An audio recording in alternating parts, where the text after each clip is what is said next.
박근혜 정부 청와대로 향한 국정원의 특수활동비 상납 논란이 국정농단 수사의 판을 완전히 뒤흔들고 있는 상황입니다. 검찰의 예리한 칼끝은 박근혜 정부 초기부터 매달 1억 원씩 제공되던 국정원 뇌물 뚝 끊겼던 그때로 다시 돌아가고 있습니다. 다급했던 그때의 그 청와대, 당시의 청와대에서 국정원에 돈 전달하지 말아달라라고 신신당부를 했다는 겁니다. 자, 이 이야기 좀 해보도록 하겠습니다. 시계바늘 1년 전으로 한번 돌려볼 텐데요. 그때가 2016년 7월입니다. 네. 국정원 뇌물이 딱 끊겼던 그 시기, 이제부터 돈 보내지 마십시오 라고 했던 시기, 어떤 시기였죠? 자, 조금 전에 보셨듯이 이현수 전 실장 측이 작년 여름에 연락을 받았다. 이제 그 돈 그만 보내라고 연락을 받았다고 했는데, 그때가 작년 7월에 그 많은 분들이 기억하시겠지만은 우병우 민정수석에 대해서 자진 사퇴해야 된다는 압박이 여론이 엄청났습니다. 왜냐하면 그 처가와 넥슨 간의 땅 거래 의혹, 일단 그 진경준 검사장의 재산 검증을 잘못했다는 것부터 시작해서 그 많은 여론들이 들끓고 일어나면서 우병우 민정수석에 대한 의혹이 불거졌고요. 7월 말에 결정적으로 그 미르재단이나 K스포츠재단을 설립하기 위해서 청와대가 뭔가 돈을 걷고 다녔다, 이런 의혹들이 언론에 보도가 나왔거든요. 네. 그렇게 하면서 뭔가 여론이 심상치 않게 돌아가니까 청와대에서 뭔가 불안했는지 갑자기 국정원에서 받던 돈을 안 받겠다, 전달하지 마라, 네. 이렇게 신호를 보냈다는 겁니다. 자, 그러니까 지금 얘기를 들어보면 그 당시에 딱 1년 전인데요. 거의 1년 전인데 다급하게 움직였어요. 청와대가 그 당시에 다급하게 움직이면서 돈을 보내지 말아라 라고 했다는 건 본인들도 또 누군가인지는 모르겠지만 그들도 이게 불법인 걸 알기 때문에 다급하게 움직인 게 아니겠습니까? 뭐 그렇게 검찰 측에서 그렇게 볼 수 있죠. 네. 검찰 측에서 그런 얘기한다는 거 아니겠어요? 당시에 이제 급하게 상납 차단을 얘기한 건 뭔가 이제 문제가 있다, 그리고 불법성을 인식하고 있었기 때문에 차단한 거지. 그게 아니라면 정당한 돈이면 계속 받지 않았겠어? 뭐 이렇게 검찰 측이 얘기하는데, 검찰 측의 얘기 일리는 있죠. 근데 다만 상납 차단하지 않았더라도 저거 상식적으로 돈을 받는 순간 불법성이라는 건 누구나 인식할 수 있는 거 아니겠습니까? 그렇잖아요. 월급 외에 그냥 뭐 선물 주는 것도 아니고 정기적으로 국정원의 돈을 청와대 관계자들이 계속 그렇게 상납받으면 이거 사실은 불법성이라는 것을 당연히 인식하고 하는 건 아니겠습니까? 상납 차단 여부와는 그렇죠. 무관하게.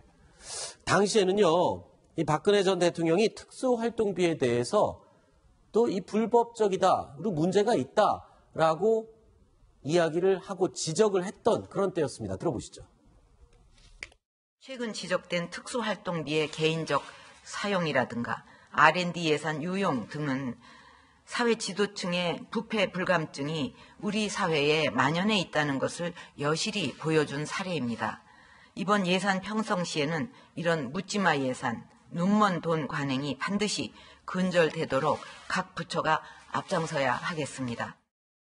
소정숙 국장님, 지금 이거는 청와대와 국정원이 뇌물, 돈을 주고 받았다라는 것에서 끝나는 게 아니라 이건 이제 시작인 거죠. 그러니까 이 돈이 어디로 흘러가서 누구에게까지 갔는지 지금 그 부분이 가장 관심이죠. 그 부분이 핵심이죠. 네. 일단 지금 나온 것은 한 5억 원 정도를 이제 그 지난 4.13 총선 때의 여론조사 비용으로 썼다라는 부분과 일부 돈을 그 안봉근 이재만 두 전 비서관이 개인적으로 좀 쓴 흔적이 있다. 라는 두 가지만 나왔거든요. 근데 이 부분이 상당히 이제 향후에 폭발력이 있을 수가 있는 게 대략 한 3가지 정도의 관례를 유추를 해볼 수가 있을 것 같아요. 지금 이제 많이들 보는 것이 예를 들면 박 전 대통령의 옷값이라든지 등등등 이런 쪽으로 갔을 가능성이 있다라는 얘기가 하나 나오고 있고, 네. 또 하나는 이제 뭐 그 비서실장, 김기춘 전 실장 등 비서실장들은 그럼 여기서 깨끗하겠느냐, 이런 부분도 지금 관측이 나오고 있습니다.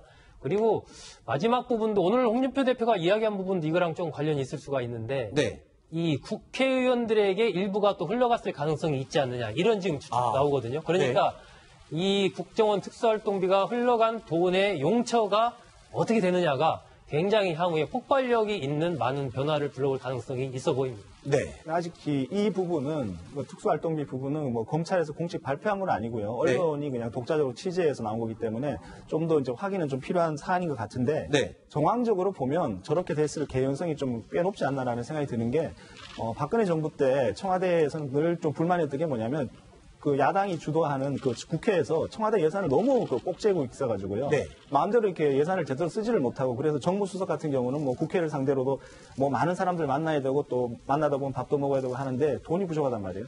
그래서 청와대 자체 예산은 좀 그게 조달이 안 되고 그렇기 때문에 아마 500만 원씩 뭐 수석들이 이렇게 돈을 받았지 않았는가. 네. 그러면 이것은 그 돈을 받았다는 것을 오히려 뒷받침하는 어떤 정황적인 측면이라고 생각이 듭니다. 네. 그리고 우리는 또 구분을 해야 되는 게 수석들이 네. 500만 원씩 받은 것은 어떻게 보면은 그들은 또 이건 좀 관행적인 측면이고 어떤 국익적인 측면에서 이렇게 한 측면도 있다. 물론 잘못된 일이지만 그렇게 좀 정상 참작의 어떤 여지가 아하. 있을 수도 있는, 물론 잘못된 건데. 네네. 근데 무엇에 비해서 좀 덜 잘못됐냐면 비서관급들이요. 네. 월 1억씩 받았다는 거 아닙니까? 네. 수석들이 월 500 받았는데 네. 이것은 그럼 이 비서관들은 뭡니까? 이것은 진짜 그야말로 이거 뇌물이거나 아니면은 그 권력 실세기 때문에 소위 말하는 둘 다 잘못한 거는 분명하고요. 예, 문고리 3인방이기 때문에 그렇게 네. 액수가 완전히 차이 나게 또 그렇게 받은 게 아닌가. 네. 또 비서관들은 이 비서관들은요. 뭐 국회라든지 의원들이라든지 뭐 이런 아니면 대외적으로 활동하는 네. 이런 사람들도 아니거든요. 네. 도대체 이 돈을 왜 받습니까? 네. 자, 국정농단의 칼끝을 피했던 두 문고리 안봉근 이재만 전 비서관 결국 다행히도라고 얘기를 해야 되나요? 글쎄요. 국정원 뇌물에 발목이 잡히면서 국정원 특수활동비 논란이 다시 이제 점화가 되고 있습니다. 개별 업무 특성을 감안하여 집행된다는 점이 남용이 되면서 특수활동비는 항상 권력자의 쌈짓돈이다라는 오명을 들어왔는데요. 자, 대통령실 산하 모든 수석실에서 국정원 뇌물을 받은 이 당시에 박 전 대통령 특수활동비에 대해서 이거 문제가 있다 그러고 지적을 했었잖아요. 이전에. 그렇죠? 자, 일단은 어제 국정감사에서 특수활동비 논란이 뜨거웠습니다. 그 목소리를 한번 저희가 준비를 해놨는데 들어보시겠습니다. 국정원이 특수활동비를 현금 10억씩 매년 청와대 비서관을 통해서 상납했다는 것은 정말 누가 봐도 잘못된 일이고 현행 법에 어긋나는 일이겠죠. 이 문제에 관해서 발본색원을 하시려면 역대 정부에서는 국정원에서 어떻게 특수활동비를 청와대나 권력자에게 이렇게 상납한 사실관계까지 균형 있게 수사를 하시는 것이 진정성을 보일 수 있는 것이다. 어느 한쪽 진영만을 수사하는 것이 아니라 그 정치적 편향을 뛰어넘어서 공정하고 적법한 절차를 통해서 해야 될 것이다. 김만복 전 국정원장 함께 수사를 해야 될 것이라고 봅니다. 자, 국정원 특수활동비는 야당이 주장하는 바로는 어느 정권도 자유로울 수가 없다 이렇게 얘기를 하는 건데 실제로 그렇습니까? 어떻습니까? 실제로 국정원 관계자들을 만나보면 네. 원래 매달 그렇게 그 국정원 간부가 청와대를 돌면서 정기적으로 그렇게 특수활동비 명목으로 현금을 줬다. 이거는 수십 년 전부터의 관행이다. 이런 얘기를 했고요. 네. 제가 실제로 국정원 전직 관계자들을 취재해봤을 때도 국정원뿐만 아니라 다른 기관에서도 청와대에 그렇게 특활비를 상납하는 경우가 있었다고 합니다. 일단 국정원 경우에는 아까 저희가 이제 표현을 권력자의 쌈짓돈이라고 얘기를 했는데 국정원 돈이 권력자의 쌈짓돈, 청와대 내지는 대통령의 통치자금으로 쓰인 경우가 엄청 많았습니다. 네. 김영삼 정부 때는 안기부 때 아예 총선 자금, 당연히 여당, 당시 김영삼 대통령에게 김영삼 대통령이 이끌고 있던 여당의 정치 자금으로 1,000억 정도가 당시 안기부의 특활비 1,000억 정도가 쓰였고요. 그다음에 노무현 정부 때 조금 전에 오신환 바른정당 의원이 얘기했지만은 김만복 원장이 이 국정원의 그 청와대 특활비 상납 관행을 부활시켰다 이런 얘기도 지금 돌고 있거든요. 네. 그래서 이런 어떤 국정원의 이 불법 사실은 다 이런 식으로 특활비를 주는 것이 불법이고 부적절한 일인데 이런 관행이 굉장히 수십 년 동안 반복됐던 일이다라는 얘기가 나오고 있습니다. 네. 자, 그런데 이게 지금이라도 당장 좀 뿌리 펴야 될 아주 잘못된 관행인데 이게 문제는요. 이 관행이 국정원뿐만이 아니라 다른 조직에서도 있다는 거 아닙니까?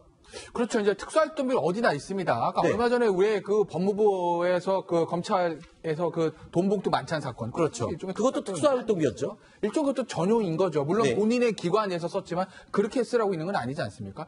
자, 기획재정부에서 이제 법무부 같은 경우에서 특수활동비를 이제 사용한 다음에 남은 것들을 전용을 한다는 거예요. 그러니까 예를 들어서 기획재정부의 특수활동비 일부가 법무부로 넘어가면 그 법무부에서 그 돈을 출입국 관리소, 교정부 감찰 이렇게 막 쓴다는 거 아니겠습니까? 네. 그러니까 원래 이제 용도가 특수활동비라는 게 영수증 없이 쓸 수 있는 돈이긴 한데 그것이 용도를 예를 들어서 일반 예산처럼 얼마 딱 정해놓은 것이 아니기 때문에 유용이 심각하다는 데 문제가 있는 거죠. 네. 그 문제는요. 이거 잡아낼 수가 없어요.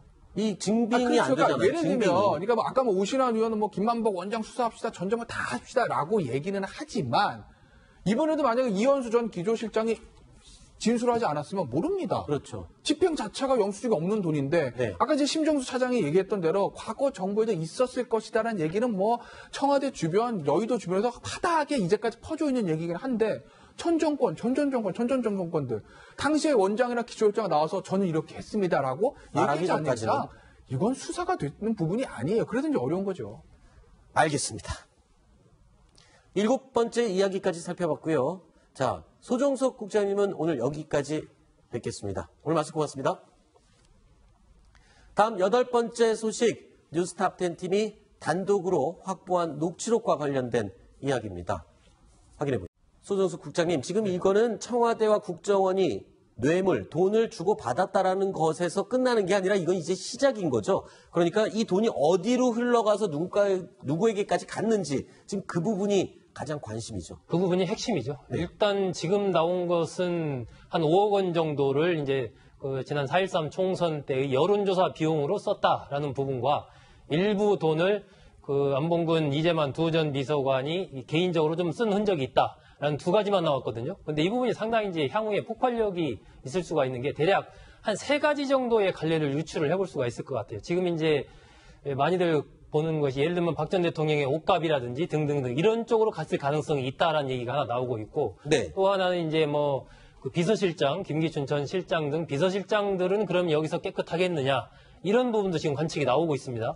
그리고 마지막 부분도 오늘 홍준표 대표가 이야기한 부분도 이거랑 좀 관련이 있을 수가 있는데 네. 이 국회의원들에게 일부가 또 흘러갔을 가능성이 있지 않느냐 이런 지금 추측이 나오거든요. 그러니까 이 국정원 특수활동비가 흘러간 돈의 용처가 어떻게 되느냐가 굉장히 향후에 폭발력이 있는 많은 변화를 불러올 가능성이 있어 보입니다. 네. 아직 이 부분은 특수활동비 부분은 뭐 검찰에서 공식 발표한 건 아니고요. 언론이 그냥 독자적으로 취재해서 나온 거기 때문에 좀 더 이제 확인은 좀 필요한 사안인 것 같은데 네. 정황적으로 보면 저렇게 됐을 개연성이 좀 꽤 높지 않나라는 생각이 드는 게 박근혜 정부 때 청와대에서는 늘 좀 불만이었던 게 뭐냐면 그 야당이 주도하는 그 국회에서 청와대 예산을 너무 꼭 재고 있어가지고요. 네. 마음대로 이렇게 예산을 제대로 쓰지를 못하고 그래서 정무수석 같은 경우는 뭐 국회를 상대로도 뭐 많은 사람들 만나야 되고 또 만나다 보면 밥도 먹어야 되고 하는데 돈이 부족하단 말이에요. 그래서 청와대 자체 예산은 좀 그게 조달이 안 되고 그렇기 때문에 아마 500만 원씩 뭐 수석들이 이렇게 돈을 받았지 않았는가. 네. 그러면 이것은 그 돈을 받았다는 것을 오히려 뒷받침하는 어떤 정황적인 측면이라고 생각이 듭니다. 네. 그리고 우리는 또 구분을 해야 되는 게 수석들이 네. 500만 원씩 받은 것은 어떻게 보면은 그들은 또 이건 좀 관행적인 측면이고 어떤 국익적인 측면에서 자진 사퇴해야 된다는 압박이 여론이 엄청났습니다. 왜냐하면 그 처가와 넥슨 간의 땅 거래 의혹, 일단 그 진경준 검사장의 재산 검증을 잘못했다는 것부터 시작해서 그 많은 여론들이 들끓고 일어나면서 우병우 민정수석에 대한 의혹이 불거졌고요. 7월 말에 결정적으로 그 미르재단이나 K스포츠재단을 설립하기 위해서 청와대가 뭔가 돈을 걷고 다녔다 이런 의혹들이 언론에 보도가 나왔거든요. 네. 그렇게 하면서 뭔가 여론이 심상치 않게 돌아가니까 청와대에서 뭔가 불안했는지 갑자기 국정원에서 받던 돈을 안 받겠다. 전달하지 마라. 네. 이렇게 신호를 보냈다는 겁니다. 자, 그러니까 지금 얘기를 들어보면 그 당시에 딱 1년 전인데요. 거의 1년 전인데 다급하게 움직였어요. 청와대가 그 당시에 다급하게 움직이면서 돈을 보내지 말아라라고 했다는 건 본인들도 또 누군가인지는 모르겠지만 그들도 이게 불법인 걸 알기 때문에 다급하게 움직인 게 아니겠습니까? 뭐 그렇게 검찰 측에서 그렇게 볼 수 있죠. 네. 그러니까 검찰 측에서 그런 얘기한다는 거 아니겠어요? 당시에 이제 급하게 상납 차단을 얘기한 건 뭔가 이제 문제가 있다. 그리고 불법성을 인식하고 있었기 때문에 차단한 거지. 그게 아니라면 정당한 돈이라면 계속 받지 않았겠어? 뭐 이렇게 검찰 측이 얘기하는데 검찰 측의 얘기 일리는 있죠. 근데 다만 상납 차단하지 않았더라도 저거 상식적으로 돈을 받는 순간 불법성이라는 건 누구나 인식할 수 있는 거 아니겠습니까? 그렇잖아요. 월급 외에 그냥 뭐 선물 주는 것도 아니고 정기적으로 국정원의 돈을 청와대 관계자들이 계속 이렇게 상납받으면 이거 사실은 불법성이라는 것을 당연히 인식하고 하는 건 아니겠습니까? 상납 차단 여부와는 그렇죠. 무관하게. 당시에는요, 이 박근혜 전 대통령이 특수활동비에 대해서 또 이 불법적이다, 그리고 문제가 있다라고 이야기를 하고 지적을 했던 그런 때였습니다. 들어보시죠. 최근 지적된 특수활동비의 개인적 사용이라든가 R&D 예산 유용 등은 사회 지도층의 부패 불감증이 우리 사회에 만연해 있다는 것을 여실히 보여준 사례입니다. 이번 예산 평성시에는 이런 묻지마 예산, 눈먼 돈 관행이 반드시 근절되도록 각 부처가 앞장서야 하겠습니다. 박근혜 정부 청와대로 향한 국정원의 특수활동비 상납 논란이 국정농단 수사의 판을 완전히 뒤흔들고 있는 상황입니다. 검찰의 예리한 칼끝은 박근혜 정부 초기부터 매달 1억 원씩 제공되던 국정원 뇌물 뚝 끊겼던 그때로 다시 돌아가고 있습니다. 다급했던 그때의 그 청와대, 당시의 청와대에서 국정원에 돈 전달하지 말아달라라고 신신당부를 했다는 겁니다. 자, 이 이야기 좀 해보도록 하겠습니다. 시계반을 1년 전으로 한번 돌려볼 텐데요. 그때가 2016년 7월입니다. 네. 국정원 뇌물이 딱 끊겼던 그 시기, 이제부터 돈 보내지 마십시오 라고 했던 시기, 어떤 시기였죠? 자, 조금 전에 보셨듯이 이현수 전 실장 측이 작년 여름에 연락을 받았다. 이제 그 돈 그만 보내라고 연락을 받았다고 했는데, 그때가 작년 7월에 그 많은 분들이 기억하시겠지만은 우병우 민정수석에 대해서